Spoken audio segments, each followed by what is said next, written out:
a lot of people ask, like, what did you do to get into cybersecurity? Literally everything that I could. Like, I did all of the things. I jumped into my master's program very shortly after I found out I was laid off from my job while I was still on maternity leave. So it was a lot, but also it gave me the freedom to be able to take on more classes, more trainings, and I just like fully immersed myself in the learning. Luckily, even though it was like inspired by the stability of the career, I feel like I really found where I was supposed to be. So now it's not just for the money. The money is great, but it's not just about the money.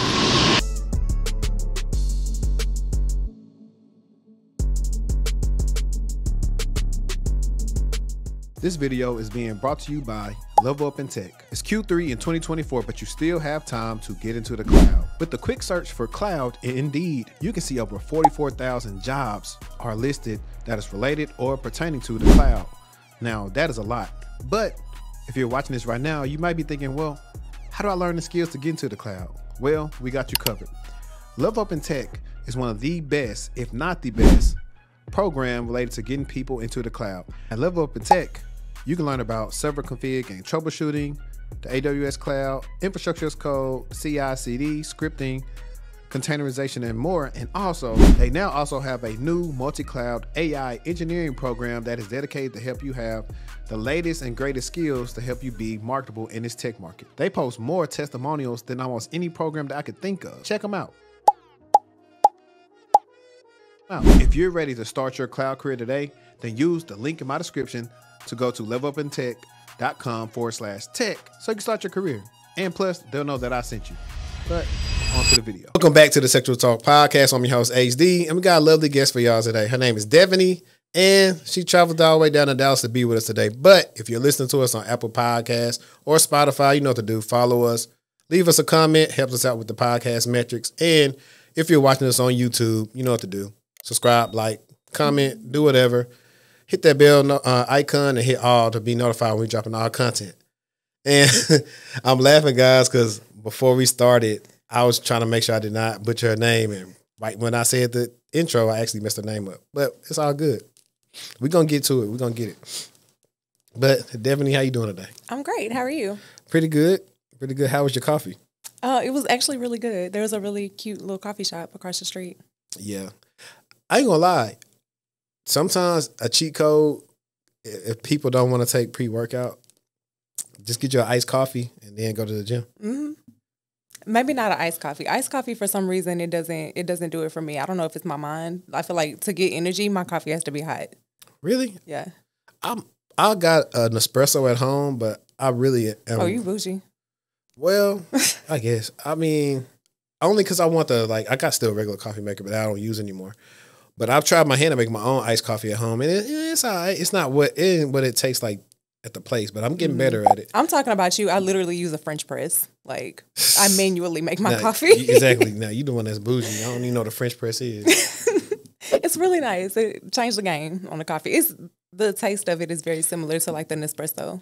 I feel like most people I think you're remote, right? Mm-hmm. I think most people that at home either have a coffee maker or like a bougie coffee maker. Mm-hmm. They have something they can make their tea with. Like we also have the water dispenser where we get the 5-gallon thing delivered to us. Oh, okay, yeah. So that's next on my list. Yeah, so you got the room temp water and then the cold and hot. It's an easy way to make your tea in the morning. Mm-hmm. But yeah, that actually should be like a show. Like, hey, what are your things that you need to work from home? Mm-hmm. Like, I think that's very much so a thing. Certain type of ways. Like, for example, I know I used to have my desk facing the window because I would get the good light and all that. But I didn't feel that productive that way. Mm. And I did some reading. I seen something on some feng shui stuff. And it's like, hey, don't have your desk hitting the window. Have your desk cornered or whatever facing the door. Mm. And since I did that, way more productive when I go in the office. Yeah. Now you're going to have me go home and change my desk. I bet you'd be like, you know what? I am more productive. Yeah. Because I don't care for the light coming in, but it was like the only spot to put it in my room. Yeah. I mean, you can always add lights to your desk. That way you can get your light that you need. I don't know. And it's something about having your back to the door that's kind of like, yeah, I need to see who coming in. Mm-hmm. at any given time, especially like how my stuff is set up is perfect. So if I am on a meeting or a call, at least you have to walk around to my desk to actually get in the frame. If my desk is facing the window, if you walk in the door, somebody gonna see you. Yeah, that makes a lot of sense. Because sometimes I'll be home, I'll be working. My mom, I'll be like, "Hey, I'm on a call right now. You can't come in." My daughter, nobody cares. Nobody cares what I'm doing. They just walk in, and my mom will come in and hand me my mail. I'm like, I am on it. I'm talking to a vendor right now. Yeah, I have things to do. yeah, I have. Well, granted, it used to work, but my oldest daughter's figured out how to open. We had these little doorknob things, and they go over the doorknob and they like just turn on the doorknob. So it's supposed to be for people who understand the two openings. You squeeze a little bit and open. She's figured out how to do that, so she knows how to open most of the doors. Now, the 3-year-old, she doesn't know how to do that yet, so that still works when I close up the door. But it's like the struggle of parenting is trying to outsmart the toddlers, and until they actually start outsmarting you. Yeah, my toddler can unscrew anything, like all of my face products, literally anything in the bathroom. She can open it all up, but she cannot open the doors yet. So I'm still winning there. Keywords yet. Right. When she starts, you can say, "Hey, what's them things you were talking about?" but no. In all seriousness, Devaney, can you introduce yourself to our guests? Hi, my name is Devaney. I'm a junior security engineer. I've been in my role for about a year now, and I just graduated with my master's degree. Okay, now we know that's not the full story. No. So we want to unpack. It's a long story. That's what we do on this podcast. We have real conversations, and so it's somebody out there that's a Devaney, and we want to connect with them. So I know you gave us the Cliff Notes version, but what made you want to get into cybersecurity? Money. Okay, so originally I had a friend who had been working in tech for a while, and specifically in information security, and I had some life events go on. I was married previously and didn't work out, so I moved home, fresh new start, had a daughter. She was 3 months old at the time, so it was honestly out of necessity that I was like, I have to find something. I have to find a career and not just a job, so that I can sustain us. So I just took inspiration from my friend. She seemed to really like what she did. She was making great money, and she had been in it for a while. So I'm like, okay, the longevity is there. So I decided to explore it, and just due to the circumstances, I just went all in. So a lot of people ask, like, what did you do to get into cybersecurity? Literally everything that I could. Like, I did all of the things. I jumped into my master's program very shortly after I found out I was laid off from my job, while I was still on maternity leave. So it was a lot, but also it gave me the freedom to be able to take on more classes, more trainings, and I just like fully immersed myself in the learning. Luckily, even though it was like inspired by the stability of the career, I feel like I really found where I was supposed to be. So now it's not just for the money. The money is great, but it's not just about the money anymore. Great. So you said a lot, and I want to definitely get into, I guess, what were you doing before you decided to get into cybersecurity? So many things. Well, specifically the job that laid you off. I was working for a company, I won't say their name, but they sell bikes. So I was actually living in Dallas at the time, and I was working out of the Plano office. I was remote, but my home base was the Plano office. Our entire office got let go. So I really did research to make sure they could lay me off while I was on maternity leave. They do it all the time. It's pretty common. They could. I was literally, when I got the call that I was being laid off, the woman who called me to let me know, she didn't know that I was still on maternity leave. I was supposed to go back to work that next week. I thought they were calling to like make sure I had all of my things. And no, she was like, well, unfortunately, I'm like, wait, what do you mean? As my like 3-month-old was crying in the background, like, unfortunately what? So yeah, it was rough, but I was just doing customer service in that role. Okay. It was something that I had gotten into just to, because I needed insurance to have my child. Right. And I want to say Texas is an at-will state too. So it's like one of those things. So the good thing is at least you got laid off early in your career to understand now understand about being loyal to yourself versus really getting engulfed in a company and being in love with the company so much. I hate, we always make these comparisons, but having a job, because you spend so much time like at work, whether you're remote or going to the office, it's like a relationship. It's similar to like if you were either married or you're in a relationship with somebody. Unfortunately, heartbreak or getting divorced or whatever, it kind of makes you like, okay, me loving this job ain't the only thing that's going to keep me at this job, ain't the only thing that's going to sustain my career. It's not the only thing that's going to sustain my relationship. It's other stuff that's engulfed in that this relationship is about. And a lot of people, sometimes the hard way is like it's on them, but a lot of times it's not on them. It's just, it happened for a reason, and then it helps you out to be a better person. I know my layoff, really, my head is always on a swivel. Like, once it happens, especially, most of the time it happens because it's not shocking for people to be laid off multiple times in their career. Luckily, I've only been laid off once.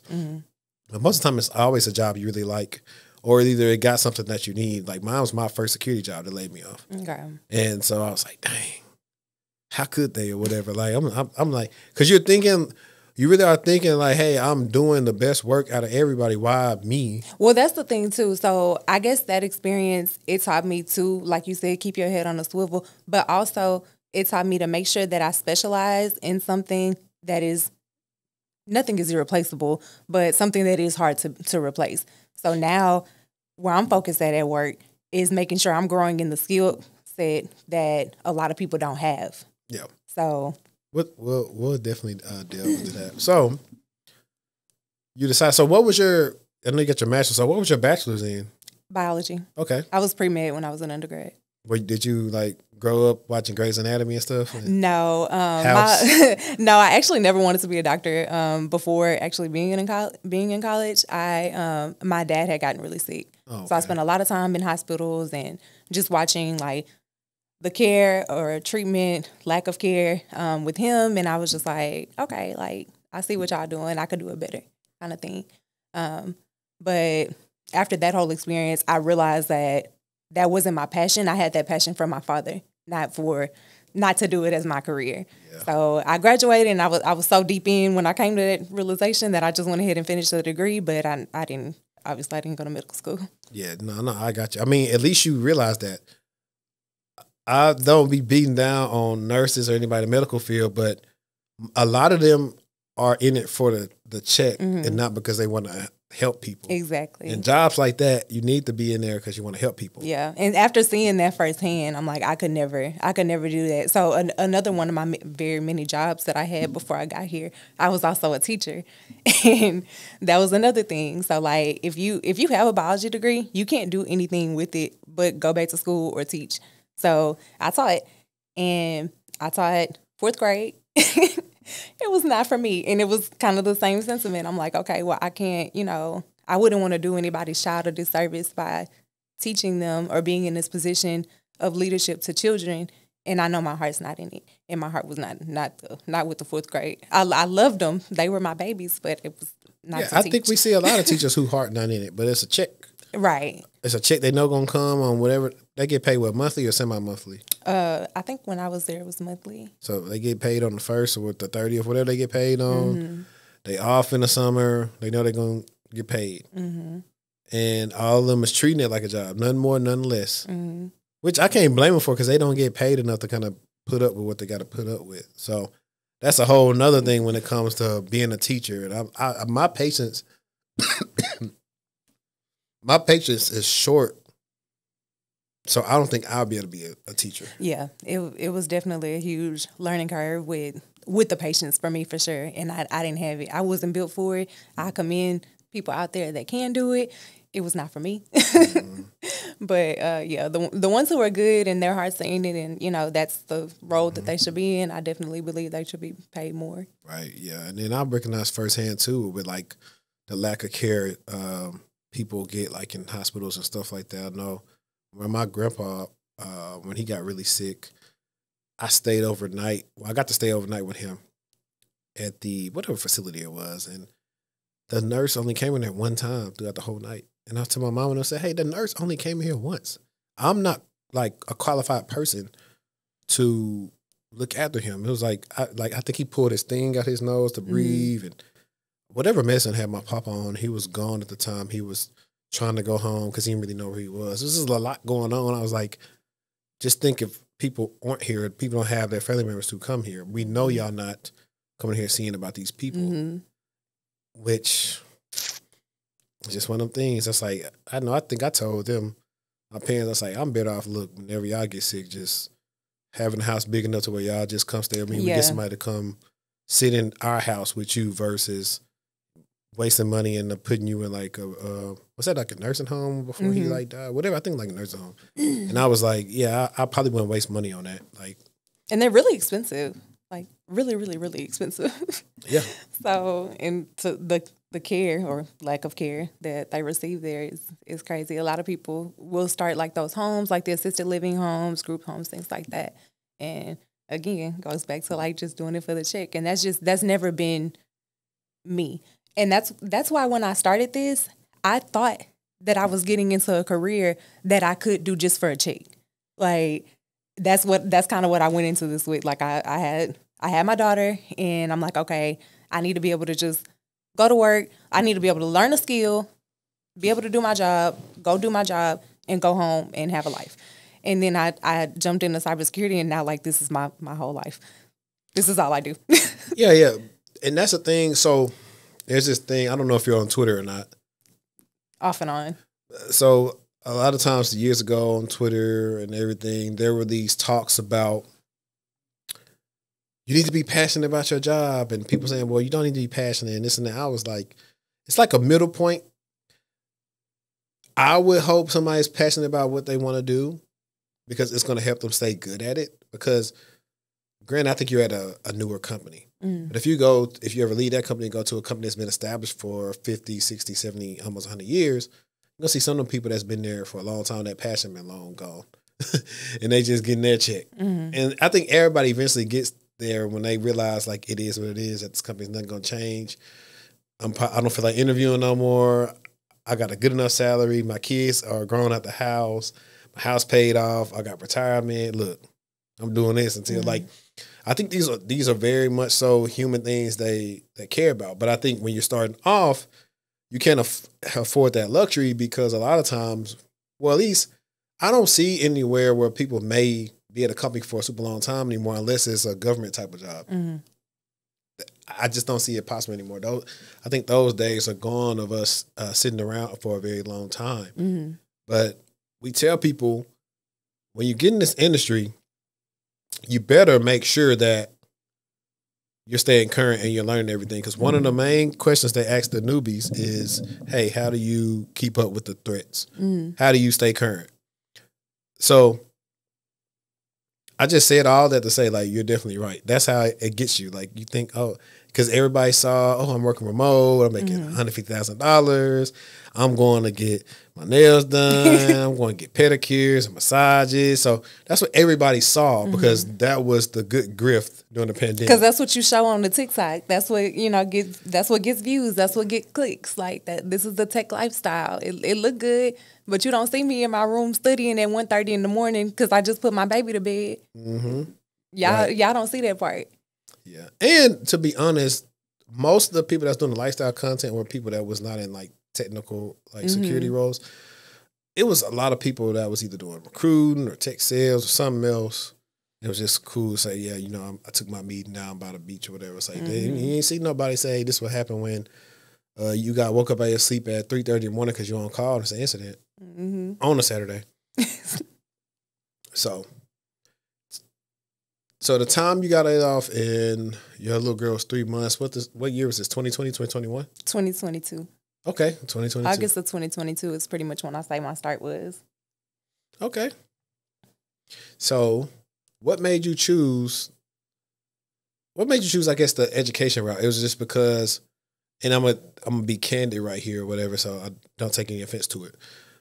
Was it because, okay, hey, I can go back to school, get a master's. This is a good enough school, and because I'm getting a master's, I can get some extra money while I'm in school, just because of, like you said, situation, move back home, and you're trying to survive. Like, was that like what you thought about? Yeah, and that's all I knew. I did not, like, I don't come from a family that has, like, everybody is educated, you know, like now, you know, like the younger generation of my family, everybody is going to school and getting their degrees and things like that. But I have older siblings, and I got my bachelor's first. Like, so I didn't really have the groundwork set for me to be able to see, like, okay, if you want to do something different, take these steps, you know, to avoid jumping into a master's program and not knowing what you're doing. Would I advise anybody to, if you starting out on this journey, call up your nearest college and just jump in? No, absolutely not. That was crazy. It worked out, but that was a really dumb decision. I was really playing roulette with my money. You could say that, but at the same time, and this is why I like the pushback on universities, they should have prereqs for people to do certain majors. Yeah, and so with mine, I had no idea at the time. My degree is basically a business degree. My master's is in security management. It's not a technical degree at all. So my focus is on cybersecurity. So I had some loosely technical classes, like a networking class, things like that. But it was really to be able to manage security professionals. It wasn't for me to be able to practice security myself. So I had to do a lot of learning on the back end. And that started with learning what I was even doing at school, because I didn't know what I signed up for. And that's why I say, like, it was a really dumb decision to just jump into it, because I didn't even know what I was doing. I was just taking a chance. Yeah, no, I definitely get that. It's kind of like when people ask me, oh, what should I do or school? I was like, man, do what works for you. But I was like, I do say exceptions don't make the rule. And granted, I seen you on my post that I made about the help desk stuff. We'll talk about that too. And these are one of the things that you can run into. And fortunately enough for her, it worked. But a lot of times people will go out to school and then they'll have the degree, but then they don't know anything. But I will tell you the fact of knowing how to pretty much, if the most of the people who get paid a lot are less and less technical and more business savvy, they know the ins and outs, they understand metrics, and they know how to talk to other people on a regular level. And that's why they get paid the big bucks. So knowing how to do that is a skill set within itself. Because my master's is in technology management. I didn't pick cyber because I was already in cyber. I was like, I'm going to keep this a little general in case, like, hey, somebody say, hey, you want to be an IT director? You want to do this or that? I was like, it's pretty much a lot of overlap there anyway. So that's why I got mine in technology management for that very reason. Because initially I wanted to go to school into management because, like, I want to help more of us get jobs. And then that's when you kind of get into corporate long enough to realize, even if I get in management, that's probably not going to happen. Right. Because there's still checks and balances. People still have to sign off on whoever you bring it on to your team. They have to fit the culture, you know, whatever that means. So. Yeah. So that's when I said that. It wasn't until years later until I started the channel. It's like, this is going to be my way that I help more people get in than I probably would ever do at any job. So it's 2022. You got a newborn. You're going through school, man. That's rough. I couldn't imagine. I got a newborn. He will be 2 months. Next Sunday? Yeah, he'll be 2 months. I couldn't imagine going back to school with him and then my toddlers and stuff. Like I couldn't imagine. It's hard enough as it is now sometimes to get studying in between doing stuff for them. I was really blessed. Like I had the support from my mom. Like my mom is older, so she's 72. I hope she's not watching this. She definitely gonna watch it. She's retired. So like with my siblings, there's like a 17-year age gap between myself and my siblings. So you're the baby? Yeah, I'm the baby. Oh, you like my sister. I grew up with my nieces and nephews, not my siblings. So yeah, it's a really big age gap. So like all of my nieces and nephews, which were my mom's first set of grandkids, she didn't really get a lot of time with them. So like when my daughter came, now she's retired. Now we live in her house. So she's like eating it up. Like she's so happy. Like she loves that my daughter is there. Yeah. So I had so much support. And I don't know, sometimes when I talk about my journey, like even though it was hard, like obviously like how I ended up in that situation, it sounds really bad when you read it on paper, like, oh, you got divorced, you had a baby, like all the things, right? Got laid off. But I had so much support from my mom, like just being able to say, hey, whatever you need to do, I have the baby, like, do your thing. So I was able to be up at 1 in the morning studying. I was able to go to Afrotech, my first conference, and be in Austin for the week and know that my child was taken care of. That's in 2022? That was in 2022. Did we run it? I'm trying to see, did you run into me there? I don't think so. I was there. Really? Mm-hmm. Okay. Yeah. I was there. I don't know if you know who the job father is, Jermaine Jupiter. Yes. He was there. A lot of us. I didn't know anybody in the industry at that point, so I didn't know who to look for. That's our first time meeting. Like, I had people. I saw Simone Bees there, but I didn't know who she was at that point. Yeah, that's the first time I met Bees. Like, because a lot of us had met each other through the pandemic, through Twitter, and then this was our first time coming in contact with everybody in person. And I had like people like they'll look for me afar. They'll look. Do you have a YouTube channel? And then I was like, yeah, that's me. And then they'll come up and speak and stuff like that. So yeah, I'm surprised. But it was a lot of people. But I ran into like most of the people that I knew. Mm-hmm. But that's cool. I'm glad that worked out for you. And I thought about a real question right here, right? And like I said, I have all different type of guests on there and probably watchers. Even though men watch more of my content, women still watch too. They come in all the time, especially when I bring women on. And I want to ask this, it could be a little bit personal, so you actually can say, I don't want to answer that. But were you dealing with like any type of postpartum stuff going on while like you still was on maternity leave, then you get laid off, and now you're like, okay, what is going on? I got a crying baby here. I have no job. Like, was you like going through all that stuff too in the midst of trying to do stuff? No. Okay. Thank God. I literally like, when I tell you my mama was my backbone during that whole time, like it was almost like, I feel like a lot of mothers feel like they wish they could like clone themselves. I cloned myself. Like I had another mom. Like it wasn't like, obviously, the ideal would be to have like a family structure, but it was like the next best thing, man. Like literally when my baby was crying, my mom knew what to do because she was already a mom, right? Yeah. So like a lot of... Just like riding a bike. Right. So I feel like a lot of women, I didn't personally have postpartum depression, so I'm not sure what the actual triggers are. I know that for me, if I did not have that support, I would have spiraled. I would have been in a really really dark place. And because I had that support, I didn't have to go there. Like I was able to do whatever I needed to do to heal at that time and, start the new professional endeavors and school and all the things. So everything was, even though it was like a bad situation, everything could go right. Everything that could go right went right. So. Okay. Yeah.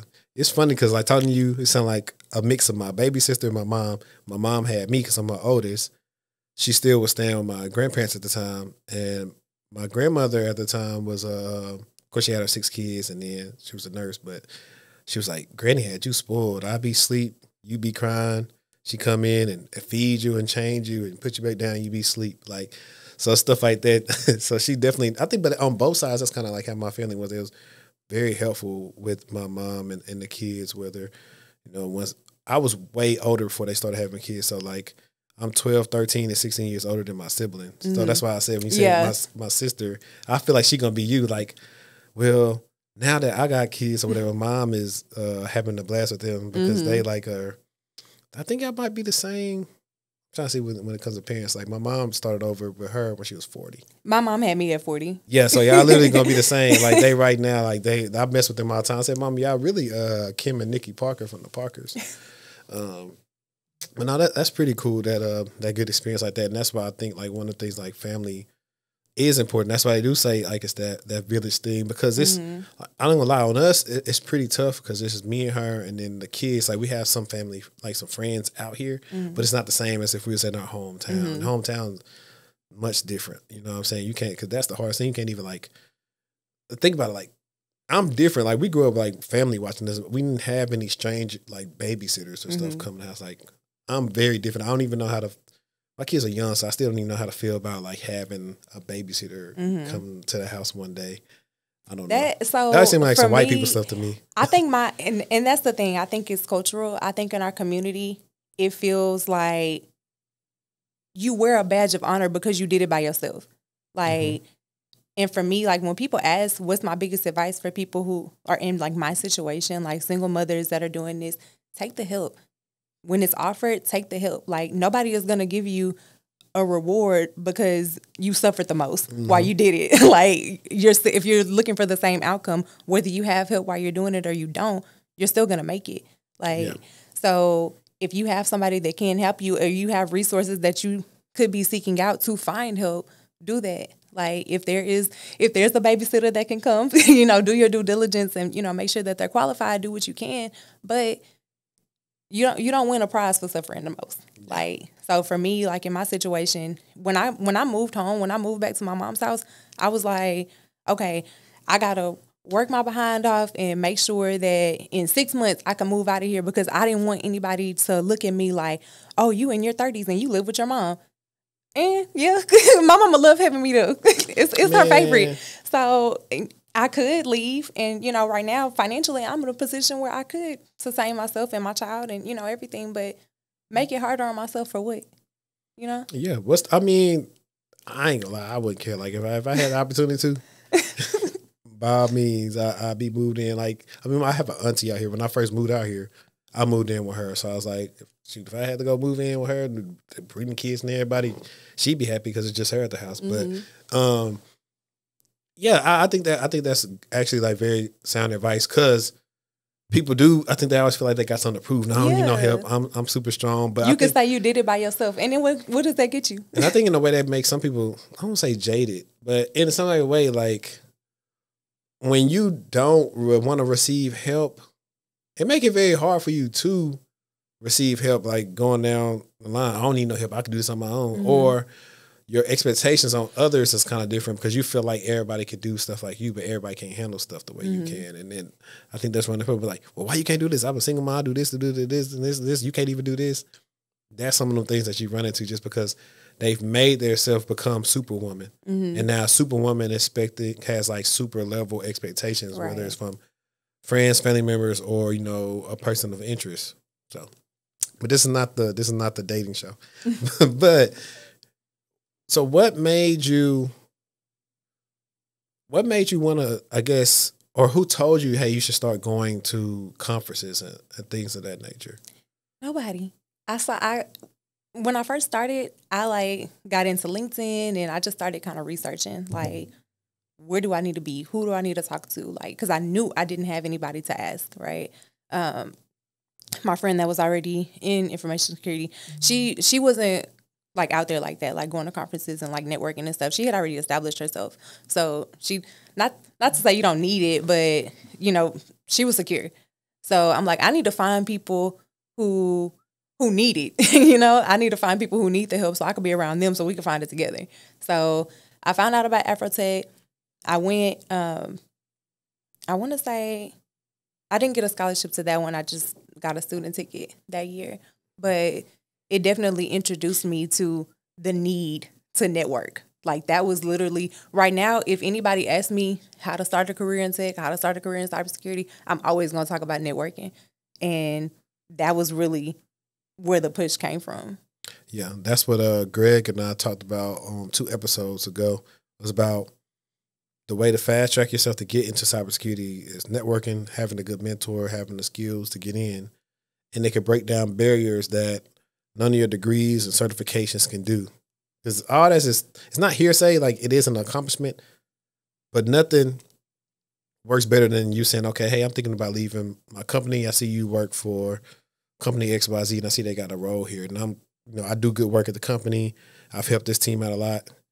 And I say, hey, my friend Devaney, she's really good at this and she's interested in a role here. Like, here's her resume and stuff.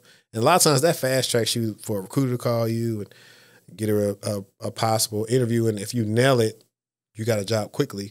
You didn't have to be sifted through the 1,000 people that applied to the job. And so that's the thing that people are missing. But the fact that you were smart enough to say, let me research. I did so many consultations where people have not researched anything about the industry. And it doesn't baffle me because some people don't know what to research, but it's just like, at some point, you're going to have to research to figure out what you want to do. Right, exactly. When I went to Afrotech, I realized, like, being in my situation, because I didn't know anything, I didn't know what I didn't know. So like when I got there, I had just started this master's program in security management, still not really knowing what that meant. And people were asking me like, oh, so what area of cybersecurity do you want to be in? Girl, I don't know, the cyber one. I don't know. Like, you know, so I realized then, and again, like back to the fast track thing, like that fast tracked me to knowing you have to identify, you know, where you want to be. You have to, you know, sharpen certain skills to be in certain areas. I had no idea before going to that. So being in a conference with a massive amount of people who can just give you these nuggets, like as you're moving through these booths and meeting different people who have been in the industry for a long time or new to the industry with you, you know, like it exposes you to so many different tracks. And I was able to gain so much just from that one conference. It was a little bit different last year because they kind of turned it into a party. But yeah, it was, I mean, the first one, and so funny enough that you said that, it's like me and a couple of professional friends have talked about, like, if they want that conference to either get better or succeed, it has to get more technical, and it has to be a reason. For, like, companies didn't really want to send their employees back last year because it's like, what is going to be the benefit of me sending you here? What are the sessions that you're going to be in? And so if you can't show them any of that, then it's like, I'm not sending you, or you just pay for yourself. So that happened because I was able to go. Funny enough, I was at Afrotech at the time with JP Morgan, but I had a verbal offer from Yahoo. Like, so their booth was there. So I was talking to them. I was like, yeah, you know, I'm about to be working with y'all. But they ended up pulling the offer because of like financial stuff for going into 2023. So I just thought that was hilarious. So, like, I was down there really like. You thought you was with your coworkers? Yeah. Yeah, but I did a lot of networking there as well. Like, I met people, got to put like faces to names, and it's you know, the red tape is cut. Like, whereas on LinkedIn you got to come in and wait for them to message you back. You're right in front of the person. A lot of them, they will have. I think a lot of people don't know this about conferences, but when you go to conferences, specifically like conferences targeted towards minorities, they will have their own like landing page for their career website that's tied to that, and they have a specific team that are reviewing those resumes from that conference. Yeah, when we was at JP Morgan, I was in some WhatsApp, and they went down there with the mission to hire people.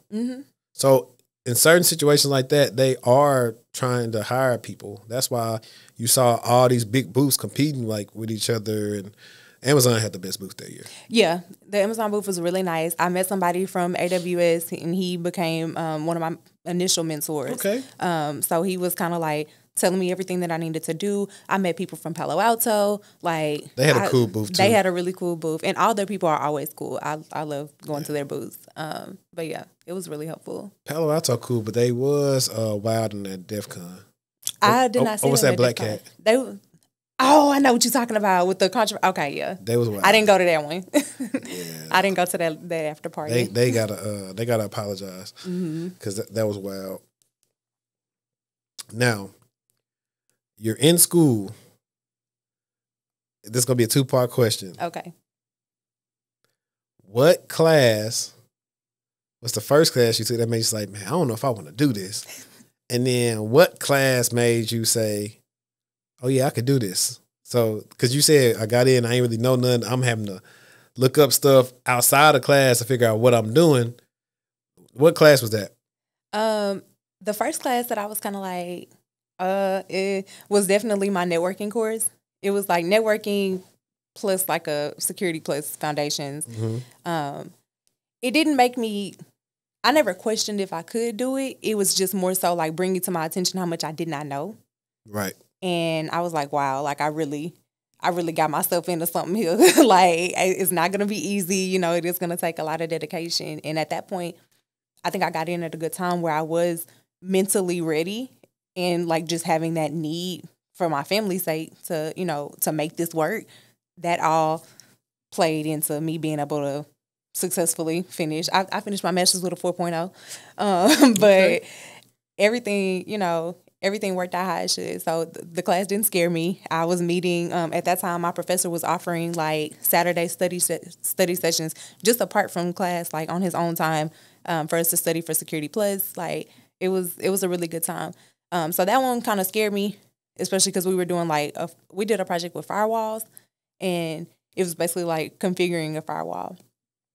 I had never done this. So luckily, and this is a theme in a lot of like projects and things that I've done, I was partnering with people that did know what they were doing. So it's kind of like, and that mimics real life. Yeah, it taught me how to be on a team, and it's really what I do right now. Like, okay, I don't have this skill that you have, but okay, I can take the notes. I can do our documentation. You get in where you fit in, kind of thing. And I learned how to do that with that class. The class where I was like, I really like this was probably my digital forensics class, which was also a pretty technical course. But like using autopsy and like seeing what you can do, it was just really cool for me to find out. Like you hear all of the things that people can do. You hear what a hacker can do, on the computer, but like actually seeing it in real time and like seeing I can also do this, it was a pretty cool realization. Yes. I know for me, forensics is what made me want to get in security. Mm-hmm. After I took that forensics course, I was like, man, what do I need to do to get in security? And met somebody told me, granted, this is bad advice, but this was, 11 years ago? He was like, oh, go get your Security Plus. So that summer, I got my Security Plus. Thought I was ready to do something. I wasn't, but I got my Security Plus. But speaking of certifications, do you hold any certifications yet right now? Yeah, I have. I actually just got Security Plus finally in May. My first certification was the ISC Squared, the Certified in Cybersecurity, because it was free. I did it in partnership with WiCyS, Women in Cybersecurity. They had like a boot camp style thing, and they were like, "Oh, if you finish top 3, then you can get a scholarship to the WiCyS conference." I was like, "Oh, I got to finish top 3," and I did. So that was my first certification, and that was actually the only certification that I had when I got hired for both of my security roles. So yeah, no, because this is the thing. Like I deal with. I have ITIL too. Okay, I deal with like a lot of naysayers. They're always coming in my comments telling me things, and I'm trying to tell them, hey, I know people that don't have all these certs that you think you need. I just had a matter of fact. This comment's funny. I don't know if you saw my story the other day, but I've been getting so much. I've been getting so many responses to, like, it was a snippet out of one of our podcast episodes about WGU. Mm-hmm.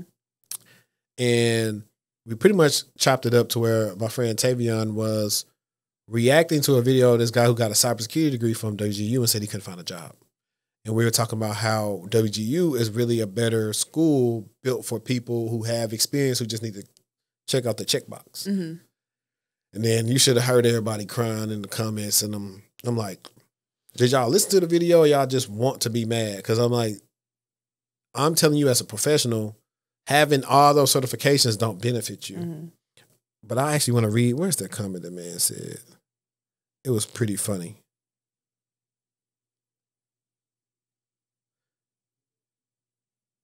Oh, I found it. He didn't even say nothing back to it. He said, I'm military. The education is free. I'm assuming this is the Bachelor of Computer Science, Information Assurance, or something like that. But he said BSCSIA. This is for WGU. I will have 10 industry certs. These will set me on a career path for cyber warfare, which has a wide outreach in the private sector. This video was an anemic attempt at best to dissuade going to an affordable college that's more accessible to people who have fast-paced lives. And I simply responded with, do you want a cookie? Because I just hate when a person, and that's the thing, I think that's why some people used to gatekeep. It's kind of like talking to kids, like when you're trying to tell a youngster something and they think they know something more than you know, that you've been doing it way longer than them. And like how most of us have worked with people that have no certs at all. Mm-hmm. If they do, that there's minimal, it's not a lot of certifications. And I'm like, first of all, the certs they'll have you get A+ networks plus security plus. See why they'll have you doing all these different disciplines and you don't even know what you want to do when you get out of school. Mm-hmm. You just got a lot of certs. Yeah, because it really doesn't make sense if you have if I have a CISSP and then I have like a red team kind of cert, that's two different career paths. Are you going to be in management or are you going to be, a hacker? Right. What do you want to do? So to me, the debate around certifications versus school versus literally anything, I don't have one that I vote for. Yeah, I think it's all nuance based on what else are you doing? Like, I don't care what certification that you have. If you have a Security Plus, but you don't know what to do with it, I don't care. Like, will you check a box? Do I feel like certifications help you check boxes? Absolutely. There are a lot of, like, you have the ATS system or, whatever. You have people reviewing resumes who aren't actually in these roles that are only the hiring manager said, oh, they need to have the certified ethical hacker, whatever. That's what they're looking for. So it helps you in that sense. But practically on the job, when you're in an interview, like for me, I was in school. I was also working on certifications, but I also did personal projects. So a lot of people do projects on their own. I found companies that offered project experiences for free. Oh, really? Yes. Talk about that, because one of the questions people have is, hey, what kind of home labs can I do? And this and that. And my answer is always general, because for one, I don't know what everybody wants to do. Mm-hmm. So I normally just say something like, hey, make a project that will resemble something that you would do day to day for the job you want to do. And of course, a lot of people don't know what the day to day activities look like for certain jobs they want to do. So how did you stumble upon projects that companies said to do? Oh, I would love to talk about this. So there's a company, they're called Clicks, and I'm not affiliated. I can't say I'm not affiliated with them because I work with them sometimes, but these people do not pay me. The program is free. Like, I literally was on LinkedIn one day and someone posted about Clicks, and they have, they're partnered with IBM, and now they're also partnered with Salesforce, and they probably have multiple other partners. They actually just connected with Women in Cybersecurity, which Clicks, I'm also a member of. Y'all need to partner with me. Partner with the podcast. If I'll send you their email so you can get a link.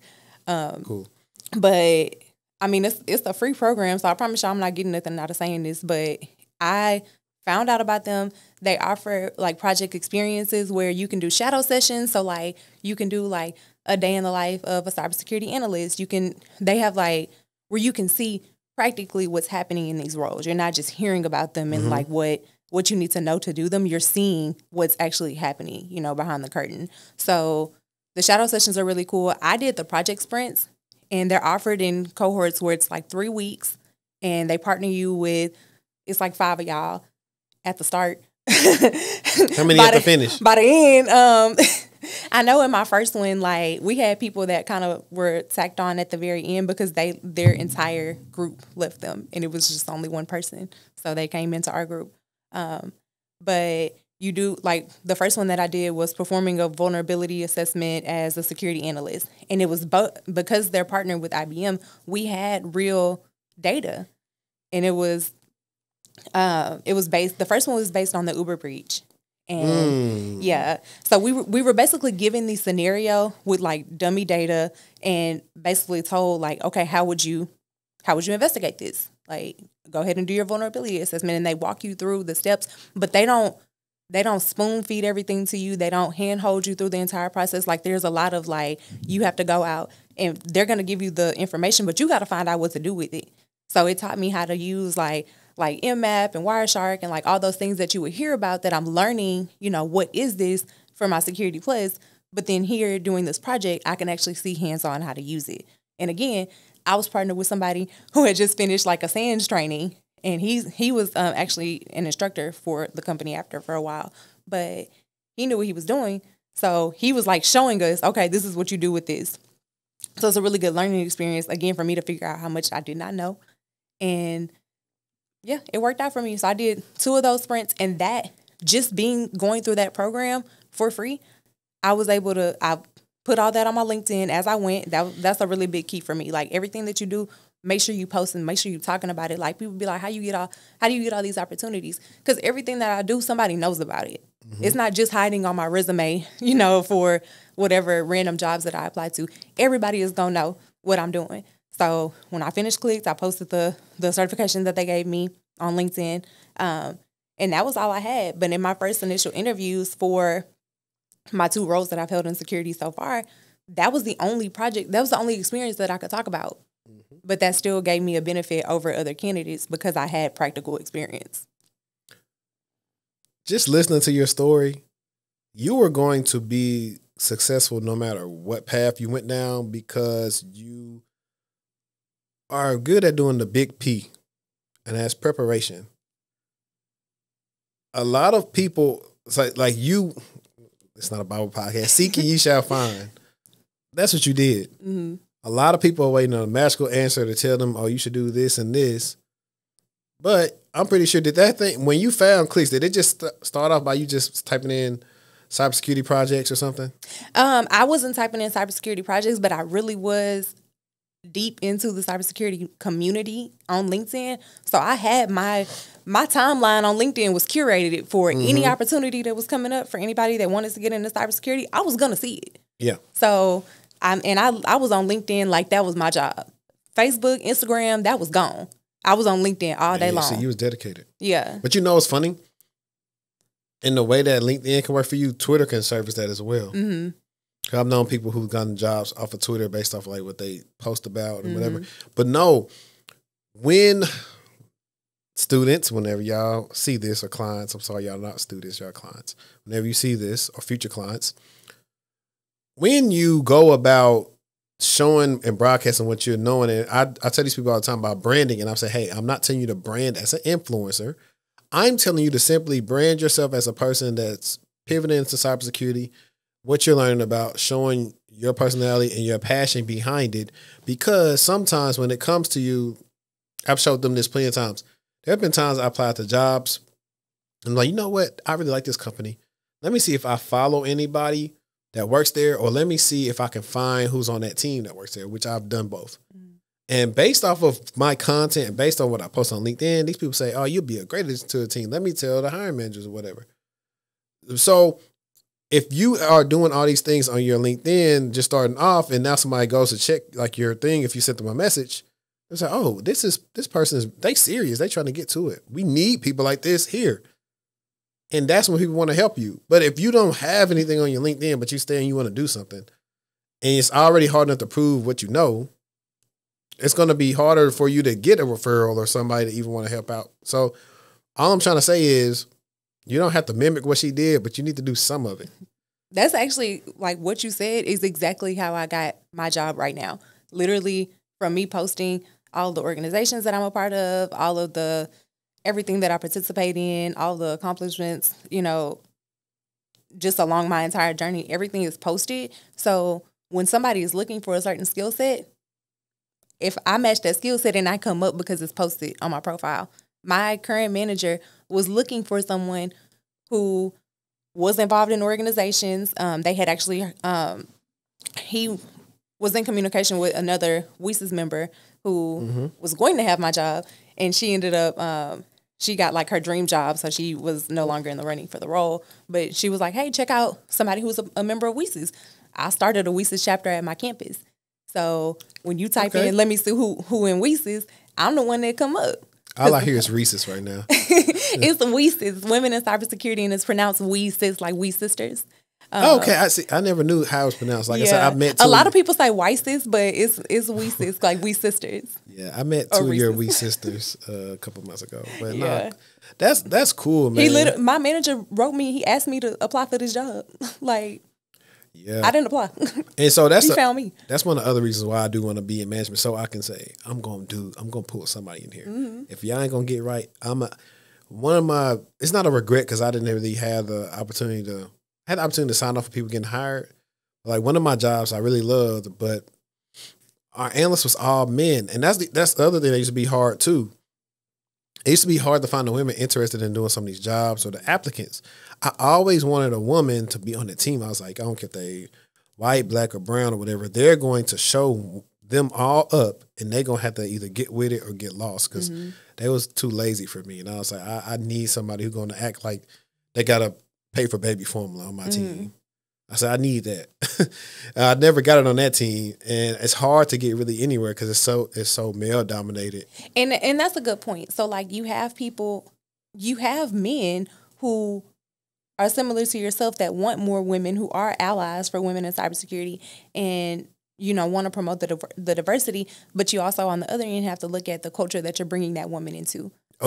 When I was in my previous role, it was at a contract job, and no shade to the job at all. It was like nobody was mean to me. It was just the environment was very much like you said, with like it was an older company. Everybody that had been there had been in IT for like their entire careers, and they were like 60 something. So coming into that environment, I just felt very isolated. Like, and it was the first time that I ever, you know, I feel like when I'm at conferences or when I'm, you know, speaking to other minorities and say, the question always comes up, like, how do you feel like, how do you manage being a Black woman in tech? And I'm like, before that experience, I never considered my identity as a Black woman in anywhere. I was a teacher. I was in customer service. I was in spaces where you're supposed to be. And that was my first experience realizing that I was in a space where I wasn't supposed to be. Mm-hmm. So it was a lot of pressure. And I felt like if I come into this job and I'm not on my game, like I now represent every Black woman for the rest of the time for these people. And I wasn't in a good headspace, like realizing that, because the culture didn't contribute to me being comfortable there to show up as myself. My current company, completely different. My manager, just like he found me, he was very intentional about curating our entire team. So my manager is a white male. Everybody else, straight white male. Everybody else on our team is not. So we're a team of 6, and he's the only one that fits the mold, right? Mm-hmm. Like he made it a point to go out and find other people that, you know, could fill those roles. Smart person. Right. No, I definitely, I can't wait. One day I'm gonna have a live stream. So everybody dealt with microaggressions. We're gonna be on the live stream. We're just gonna talk about all the microaggressions that we've dealt with, just because you feel them and you can't say much because you just taking it until you can do what you gotta do. Somebody didn't give me a SOC analyst role because he found out that I was a single mom. And he was like, oh, well, this is an overnight position. Like, I don't think this will work for you. Like, blatantly told me that in the interview, and I didn't get the job. You should have reported them. I really should have. I was very green. I didn't know anything at the time. And it's really only because even if you didn't even plan to work there, which it don't sound like it's a place to work at. No. But it would have probably got him out of there and got somebody else in there, because it's like, okay, what does that have to do with me? Like, you don't know anything about my situation besides I have a child. But I think, and like I said, it's funny, every time I'm having podcasts with people, I'm having video ideas or stuff I want to probably address in a video that's not an interview. I think women run into that a lot of not getting hired because of either they got kids or something like that. Mm-hmm. They feel like the childless woman or the childless man, or even the man with kids, would be a better fit than the Black mom, because they know that 9 times out of 10 she don't have any help and she always got to do something for the kid. Mm-hmm. I really feel like that's a hiring bias that a lot of people have on them. Yeah. Keywords I feel. I don't know it. I can't prove it. I don't even think there's a metric out there to prove it besides just finding people who've experienced this thing, being moms, and figuring out how that goes. I had another interview and it came up and I was like, I'm very triggered because this actually has happened. Like, somebody asked me, oh, well, can you handle being on call because you're a mom? I'm like, yes. Like, what I do outside of work don't concern you. Like, when I log off of here or whatever I have going on, I will manage that. And then if you do hire me and you feel like my personal life is intervening with my work life, we'll handle that at that point. Mm-hmm. But don't count me out for a role that I'm clearly qualified for or overqualified for because you feel like I have a child, so I might not be able to keep up. I've been keeping up. Yeah. Yeah, that's like I said, but I like through interviews when they show that it's not a place that you need to be at. Mm-hmm. Like, if you ever ask me something that dumb. Exactly. Like I know, I think I had some friends that had interviews where people showed up late and was kind of disrespectful. I'll walk off. I'd be like, all right, I'm gone. Go waste somebody else's time. Please do. So now, you got the interview and you got the job. Now, refresh my memory of, I know you're doing security engineering. I know you say you meet with a lot of vendors. And so could you talk about your job and like day-to-day at a high level? I don't want you exposing too much about who vendors maybe you guys work with or things you do. That way, if somebody ever searches your name and sees this, just keep it as high level as possible. Mm-hmm. So me, day-to-day, it could be a little bit of everything. Like, my title is security engineer, but I could be doing GRC work. I could be doing SOC analyst work. I could be doing just about anything. So a large portion of my job is identifying vendors that we're going to work with, or that's been the projects that I've been on, identifying vendors that we're going to work with, really doing the process from start to finish, like doing the POCs with the different vendors, testing the product out, comparing it to other products on the market. I use a lot of Gartner for comparison purposes. And basically seeing how those tools would work in our environment, if it would fit the need for us. And then if I determine that they will, then we do the business side of things, handle the money, and I work on the implementation of that product, getting it up and running, doing the training for other individuals in the organization on how to use it, and a lot of the maintenance piece. So if you hear this, if your title is security engineer, you're probably not going to be doing all this. Like in larger companies, you're probably only going to work on like one piece of this. But for me, I work for a startup, so I can pretty much have my hand in anything. Like for one of our products that we use, I typically don't manage that product, but there's only one other individual that manages it. So he was out one day. So my manager was like, okay, somebody got to figure out how to do it. So now I'm the person. Yeah. So I do a lot. So you're like a security generalist engineer. Basically. No, I think that's a good way for people to start off. I forgot who I was talking to recently, and they said they pretty much started off as a generalist. And I was like, it's a good way to start off because if pretty much lets you figure out what you want to do and what you don't want to do. Right. And so I think that's good. Since you said you could be doing some SOC work or you could be doing the GRC stuff, any cool tools that you've gotten to learn how to use? This video is being sponsored by TechTual Consulting. Are you still struggling to get into cybersecurity? Are you not getting interviews? Do you have a bad resume? Or is it all the above? Well, if that's you, then we got you covered at TechTual Consulting. My name is Henry Davis. I'm a career coach and a cybersecurity professional, and I've helped hundreds, maybe even thousands of people get into cybersecurity with my coaching and my content that you've seen in various places. Now, I specialize in specifically getting people in the blue team. That would be incident response or SOC analyst. I can cover everything from your entry level to your medium to your advanced skills and really help you outperform your resume. You don't believe me? Check out some of these testimonials that I've had from recent clients. So if you're interested, click the link in my bio, techtualconsulting.com/offerings to see what offerings that we have available for you. Now, back to the show. So anything around application security, so like SaaS and DAS tools, things like that. I never thought coming into this space, like whenever people ask me originally, what area of security do you want to be in? GRC was like the one that stood out the most because that felt like, and I feel like a lot of people do this when they say they want to get into security, like they want to gravitate towards GRC because they think it's easy. Like you have transferable skills because you did XYZ at another company. So for me, I didn't want to just gravitate to GRC because it was going to be the easiest for me. Do I like it? Yeah, in a way.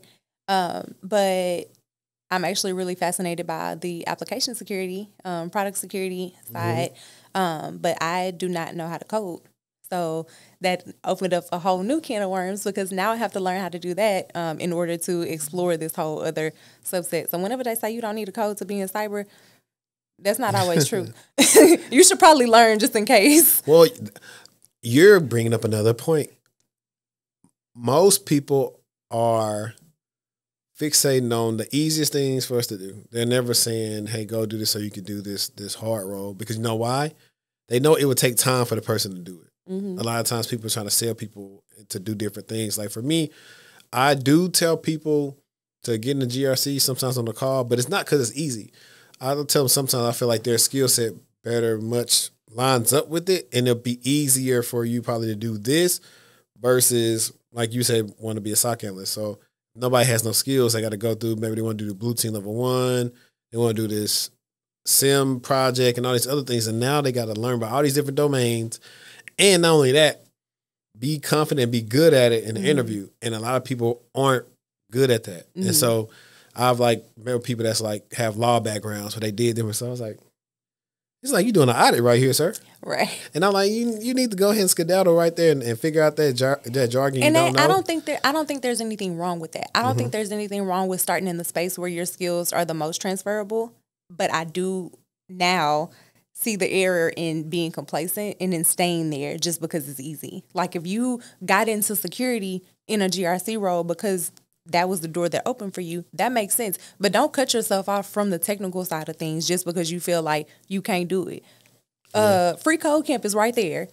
Harvard CS50 is right there. All these free training programs, they're right there. Google is right there. Like if you want to be more technical, you can. And I think there are some technical GRC roles. I think it's just a misconception that people don't have to be technical to do GRC roles. When you do some of your SOC stuff, do y'all have like a SIM? So we have managed SIM. So we outsource it basically. Okay. So we get the escalated tickets. Got it. Dang, you can't tell me who y'all vendor is. Do they do a good job, whoever they are? Yeah. Okay. I'll tell you after. Yeah, most of them don't do a good job. Yeah. That's just like we gonna eventually get some more money and bring some people internal. A lot of it has to do with the configurations too. Like you have to fine tune the alerts that you want. You have to, you have to be specific as far as what you're looking for. It's not a set it and forget it thing. Yeah, but a lot of them aren't even good at that. A lot of them is just like this a contract, some money. So that's like the game you play when you get you manage it out, and then it's okay. So ours is not like a MSP where like there's another human who works for another company. It's like a specific company that's dedicated just to doing this. Oh, so y'all have for example, I used to work for MSS, but in the MSS we had different functionalities. Like the contract I was on, we were dedicated to that one client. I had no other clients I was working on for Optiv at the time. So maybe it's like that for you. Y'all got to say, hey, we want a dedicated client. And that's what we want to do for this thing, because that's really the only best way that your environment going to be taken care of the best. If they're just sending escalations out, that's a no-go. Yeah. And I think for us, because we're so new, we're still building out our security program. We're still building out our product. So we haven't had as much action yet. Like, I mean, look, knock on wood, because look, I ain't looking for it, but we don't have enough evidence to tell, to really they definitely should get at me. Now, so you've been 1 year in. I still call you a newbie. How does that feel? How does it feel to be a year into your career? You finish your master's, all from nothing. Hard work, determination got you where you want to be at. How does that feel? It feels great, but I don't know. Like, is it surreal? It's surreal, and I sometimes have to check myself and realize not to pat myself on the back, but what I've done, because there's always more to do. Yeah, I never, obviously getting into this, like I said, I thought I was signing up for a technical skill to go do my 9 to 5 and be done with it, but it's not. There's always something else. I'm studying for 2 certifications right now. Look at so, you. I finally got the Security Plus, and, I have my master's now. So I'm going to add some cloud certs on top of that. I'm studying for the CISA. Which one? Which cloud cert? No, you said CISA. Is it? The CISA. Okay. Yeah, the auditor. Got it. And that's mainly not because I want to utilize it. It's more so because I already took the class for it in school, so I might as well. You do want to utilize it. I mean, I would like to check. It's going to check my box later on down the line. She's like, hey, I got this cert, this cert, this cert, this cert. Yeah. I want to get paid this, which works sometimes. A lot of people think they get all them certs. I used my, not my certifications, but I did use my master's status in negotiating my pay at my current role. I was like, look, y'all hiring me in December, or no, I got hired in September, and I was like, I'm almost done with my master's. I'll be done by the middle of next year. So the price is going to go up. So you might as well pay me today, before all the recruiters see that I have this master's and they start, the influx is in my LinkedIn. Just solidify my spot here right now and we'll be good. Yeah. And they did. That's good. I told somebody that too. We were talking about, who was I talking about? Or I was explaining to them, when it comes to negotiations, that's when your education and stuff plays a part based on your peers and what they did, how it was you interviewed. That's when you can start asking for what you're asking for. Because I was talking to a recruiter the other day, and she was like, I forgot what she said she wanted, what they were looking for. I was like, yeah. I said, plus, I said, I ain't go to, I think it was like a management role. I said, I ain't go to get my master's for nothing. So I was like, all this stuff comes into play. Yeah, and you can actually use it to compare against the market. Like when a lot of people say, and especially for us, because a lot of us were never taught how to negotiate, they say, oh, make sure you negotiate when you get a role, and nobody knows what that means. Like a lot of people interpret that as, let me ask for more money because I should have it. No, whenever you're in a negotiation, you have to come with facts. You have to come with receipts. Like, this is how much people in this role are making with this type of experience, with this, this level of education, So when you're able to present that and say, this is why I'm asking for this amount of money, and the top of your range is actually lower than what I should be making, then at that point, they can go back and say, yeah, this is a really good candidate with these qualifications because of the evidence that you presented, and get your bag. Yeah, now some companies are good at just having one range be for everybody. The other people try to get you with that. Well, I don't know, what's that TikTok song? Well, black people. They'll hit you with that and like, well, you stay in Texas. And I was like, listen, it's not 2019 no more. If you don't pay me this money. It happened to me one time talking to T-Mobile. They was interested in a role, and I applied to it. I applied to it because I had a nice range. Then they told me in person, yeah, since you're in Texas, you'll be in Region 3, and this will be the salary. I said, that ain't going to work. Yeah, I might as well not call me back unless y'all want to play the numbers I get y'all. And they ain't never called me back. I was like, bet. I was like, you not only finna try to make me make a lateral move and make me come to the office every day. Rick Ross got that. They remind me of that little meme. No, sir, not me. Yeah, at this point, I'm spoiled. Working remote and making security engineer salary.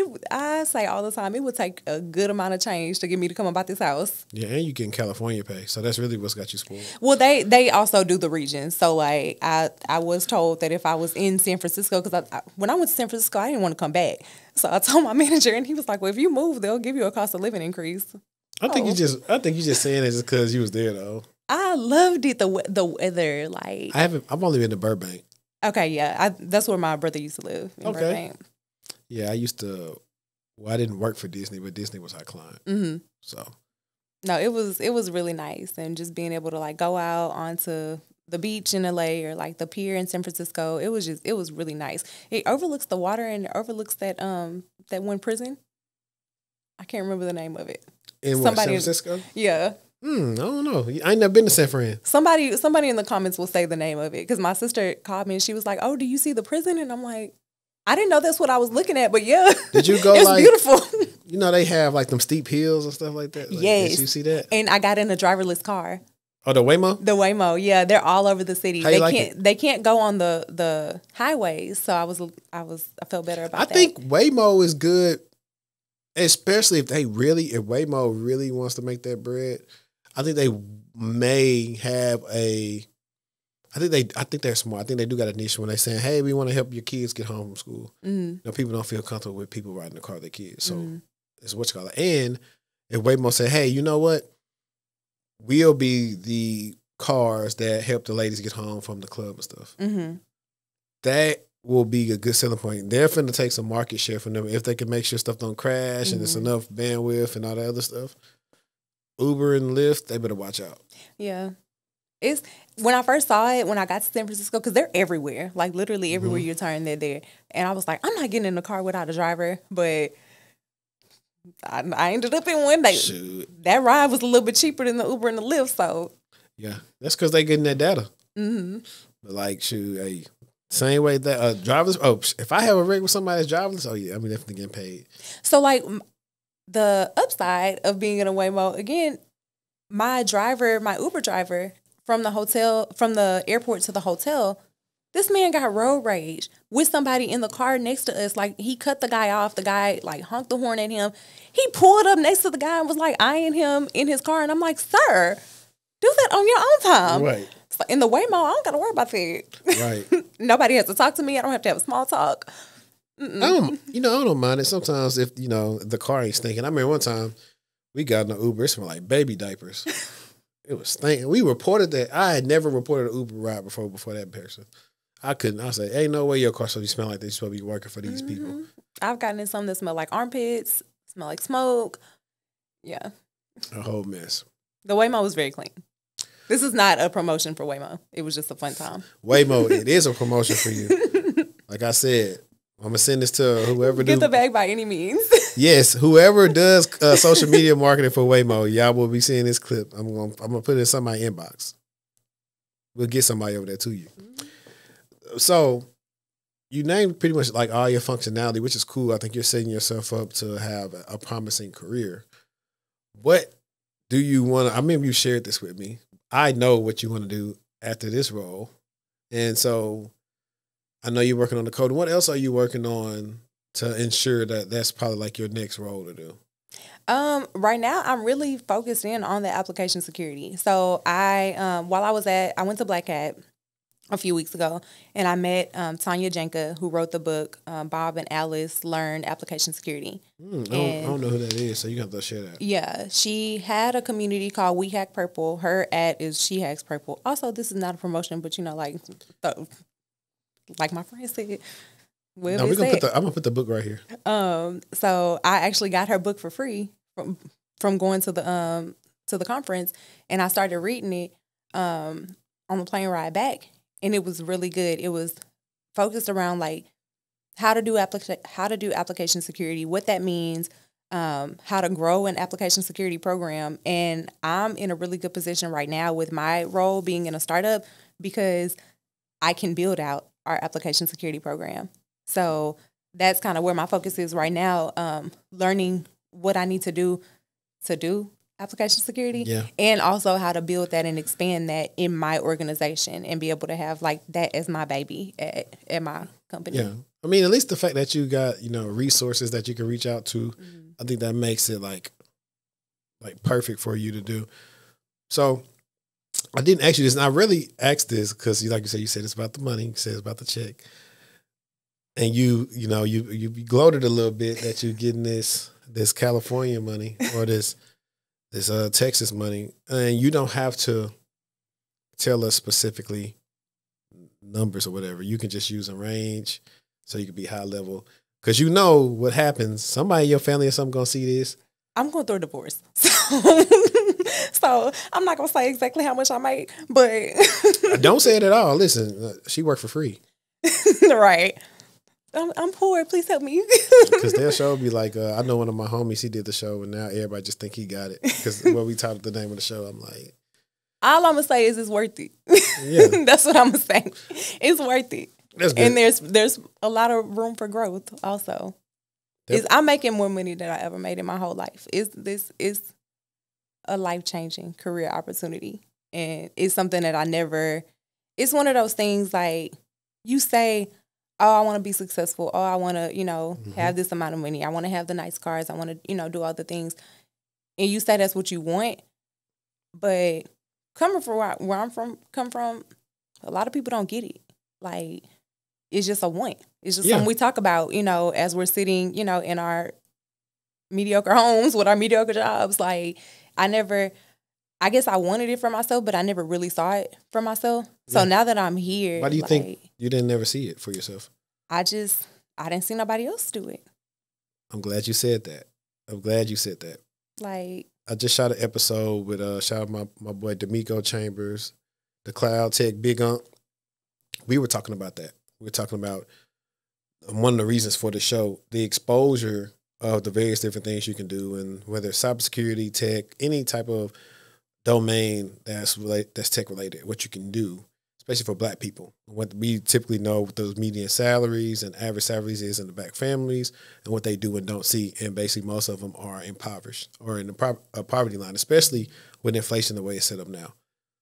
Not seeing things. Like, that's why more kids aren't in STEM in certain places, because they don't see anybody in STEM. The same reason why people are abandoning school as well, too, is like the kids in the hood or wherever, the suburbs, wherever they stay. They see people that went to school, they're struggling like their parents. So they like, why would I go waste money and go get in school to struggle like y'all when I can either get it on my own or find another alternative to get it?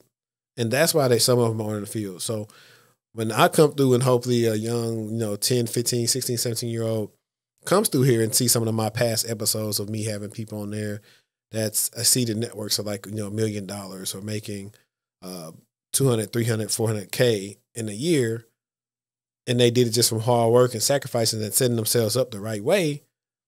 That's really what it is about. That's brick by brick how you start changing everything. Say that's how you start seeing somebody. So now that little girl say, hey, I want to be like Devaney. I want to go get in what's called, or maybe it's a mom out there right now that's like, I've been looking for stuff because I've dealt with like, not dealt with. I don't want to say it like that, like I'm a homeworker or something. I've had consultations with like, single mothers or wives or something like that, and they're looking for something to do to help with the family. So I definitely think, I'm glad that you just said that. Like, that's just added a testament to the reason why the show was here.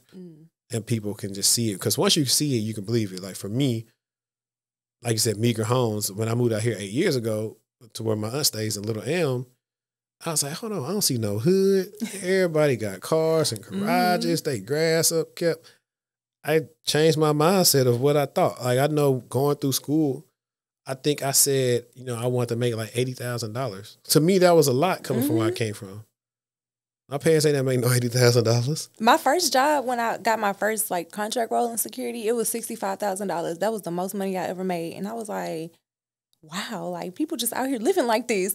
Yeah, I make way more than that now, but but that was like, it's crazy. Like when you see what you think is supposed to be life changing money and like what's really possible, and like you say, like you have to be able to see it. Like my parents, they worked very hard, but my dad drove trucks. My mom worked in the grocery store.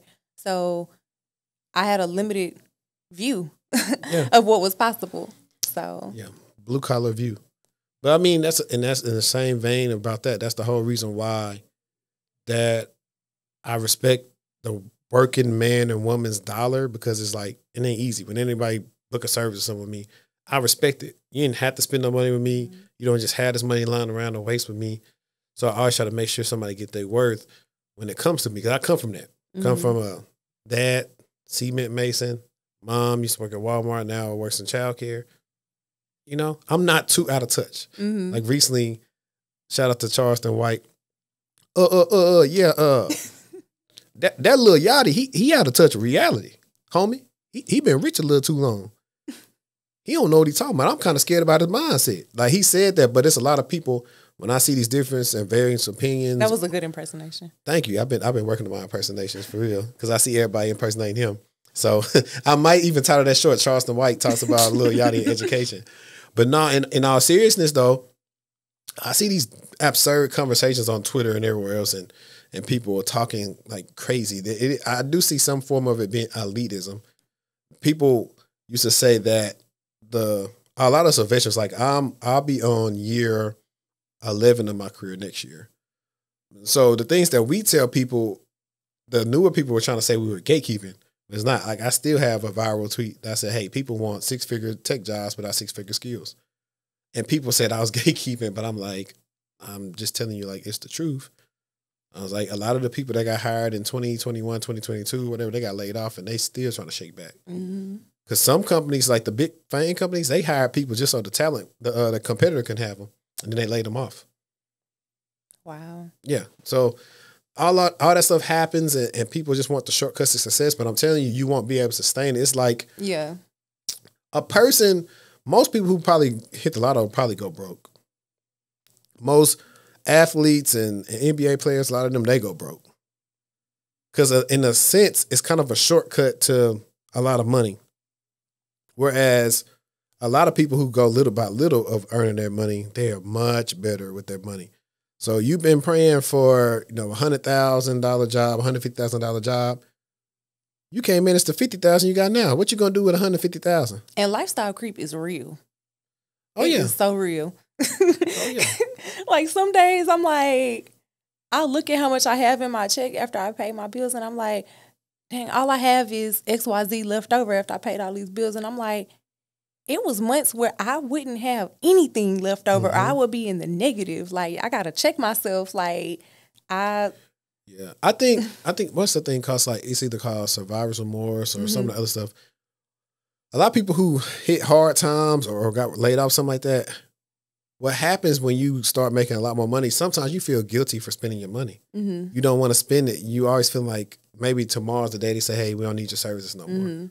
No matter how long you've been in the industry. And that's how you can feel like that. But you got to be able to enjoy, the spoils of, your working whenever you can. Like, just don't go overboard, plan it out. You got to have balance. Yeah, because that'll always be there. But nah, you're right, though. But the funny you said, well, I only got like that's that phrase. Like, what you mean? Some people ain't got that. Exactly. Like, I really got to check myself because I still know people. And like you say, the survivor's remorse for me is a little bit different because I know it's other people in the same situation that I'm in.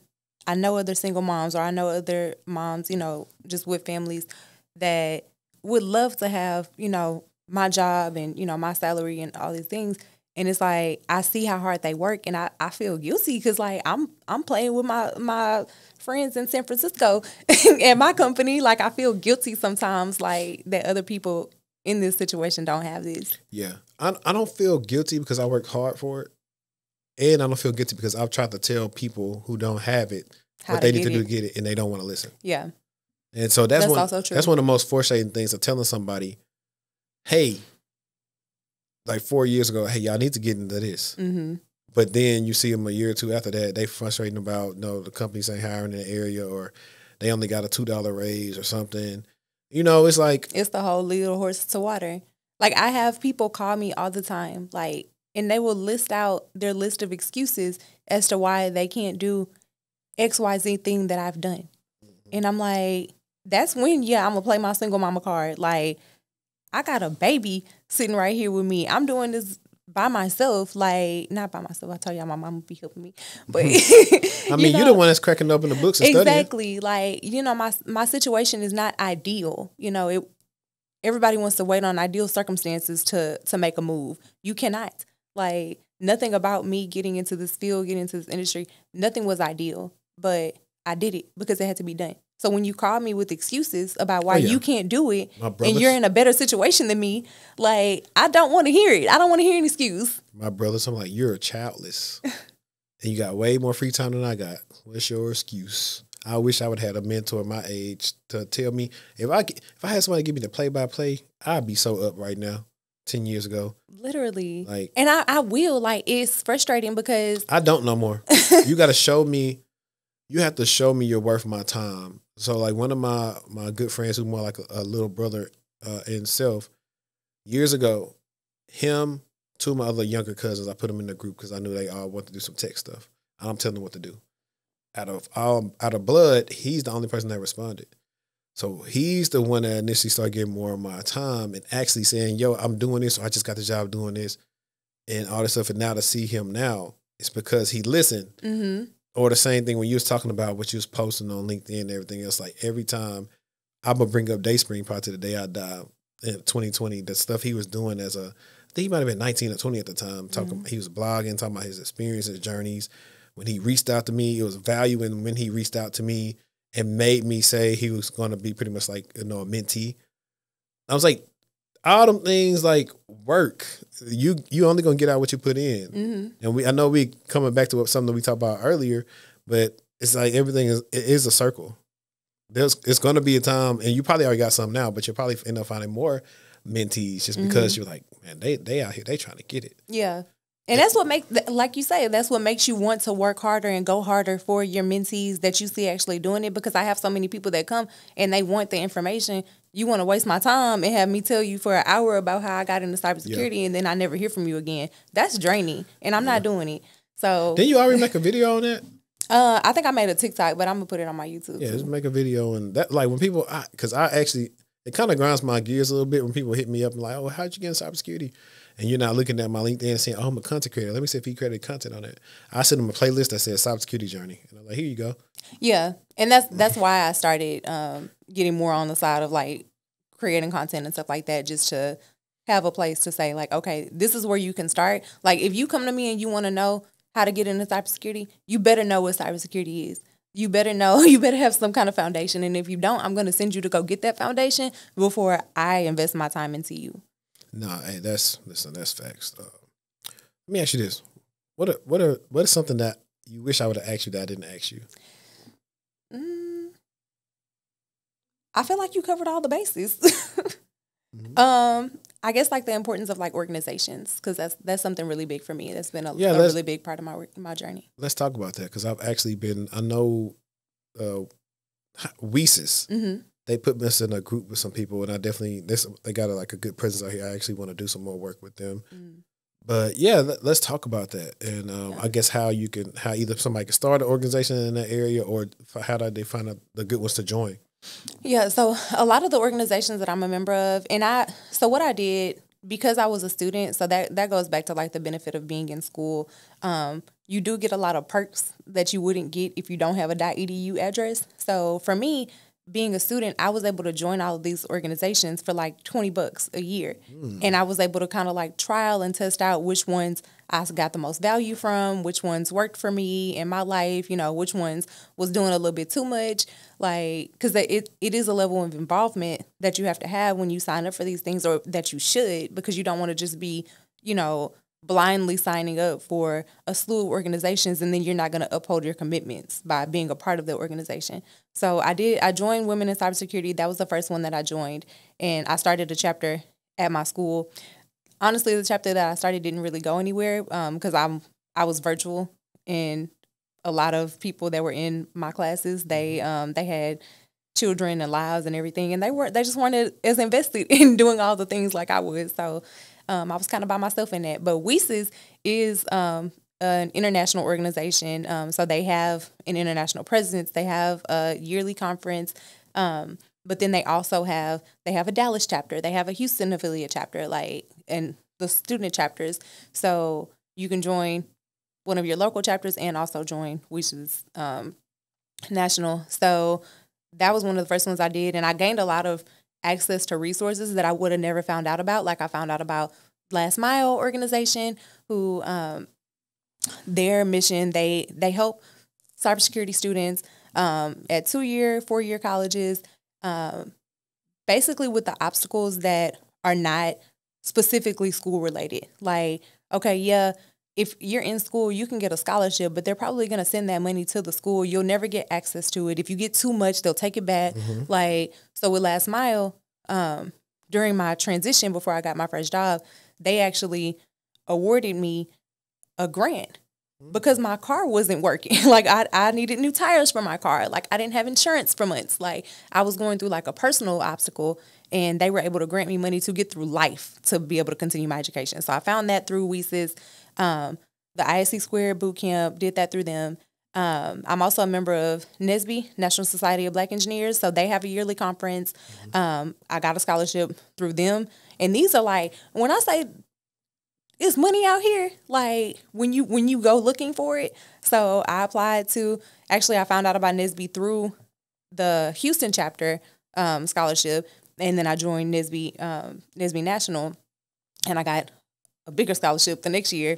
I went to their conference, but it was just another opportunity, very similar to my experience at Afrotech, just meeting and networking with like-minded individuals, increasing your exposure to the field, opportunities, things like that. So I'm a really big advocate for joining organizations, because you're going to find people who are at all stages of their career, and they're going to put you in the door for opportunities that you may not have had those opportunities for, just simply because y'all in the same organization.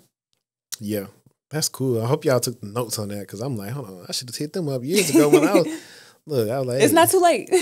Man, I don't know. It's probably too late, but I ain't been in school in years. So. You don't know. Okay, so every organization that I'm talking about, some of them do have scholarships and things that are specifically for students, but you can join these organizations at any time in your career. I was talking about the scholarship stuff.